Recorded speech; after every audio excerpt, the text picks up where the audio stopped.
نن غواړم په دې بحث وکړم چې رنګ او د رنګ ارواپوهنه یا په ټوله کې د رنګونو ارواپوهنه څه ده. دوستانو لکه څنګه چې تاسو په هم په جریان کې تاسو هم کېدای شي له وخت نه وخت مطالعه کړي لږ او ډېر په دې مسله پوه شئ چې موږ په ارواپوهنه کې د ارواپوهنې څانګې لرو. یعنې موږ عمومي ارواپوهنه لرو، جنایي ارواپوهنه لرو، سیاسي ارواپوهنه لرو، ټولنیز ارواپوهنه لرو. او په خوا کې دا تقریبا له 15 نه پورته کېږي دا ارواپوهنې. په خوا کې یوه ارواپوهنه چې وخت نه وخت بحث جریان پې لري څخه دا ارواپوهنه علم ده که نه ده. دا واقعا د دې بحثونه یا د دې ارواپوهنې بحثونه واقعا علمي نړۍ یا دنیا ته ورننوتلي دي که نه.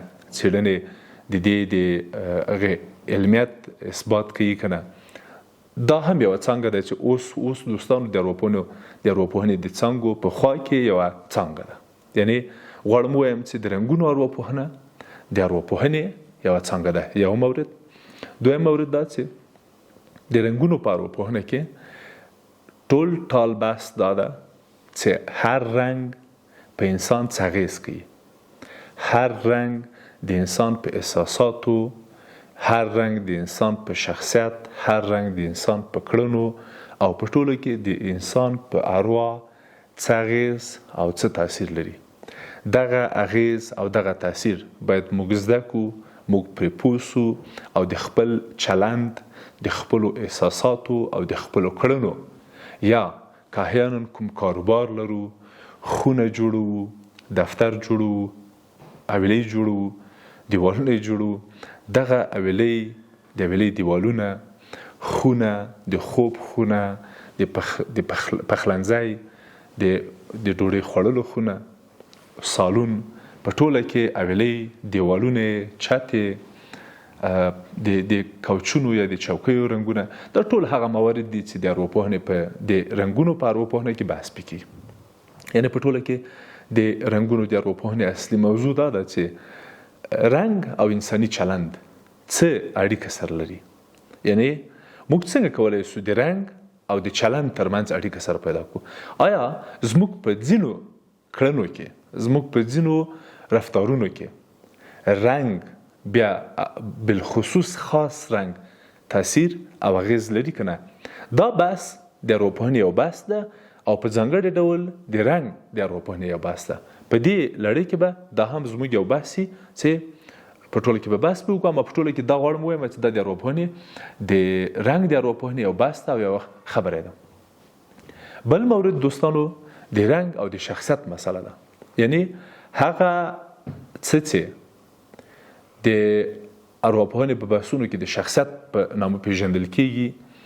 د یوه شخصیت په ارواپوهنه کې دوستانو دا معنا ورکوي چې تاسو د یو خاص عنصر لرونکي یاستئ چې له نورو هغو سره مو فکرونه، احساسات، چلند او تحلیل فرق کوي. دغه ټول سره یو ځای کېږي او په یو عنصر بدلیږي، په یوه مشخصه بدلیږي، په یوه ځانګړنه بدلیږي. دغه ځانګړنه ته چې ډېره برخه به نظر نورو خلکو ته په تاسو کې هغه خاص ځانګړنه وي، هغه ځانګړنه، هغه خاص خصوصیت ته موږ په ارواپوهنه کې شخصیت وایو. اوس چې د رنګ او د شخصیت او د ارواپوهنې بحث ده، د رنګ ارواپوهنه غواړي په دې اړه بحث وکړي، په دې اړه څېړنه وکړي. دا موضوع او سوژه ورته جدي ده چې ښه اوس رنګونه په شخصیت څه اغېز کوي. شخصیت یو ټولیز او کلیت یا عنصر څه، په دغه عنصر چې هر انسان یې لري، رنګ یا رنګونه څه اغېز او څه تاثیر لري.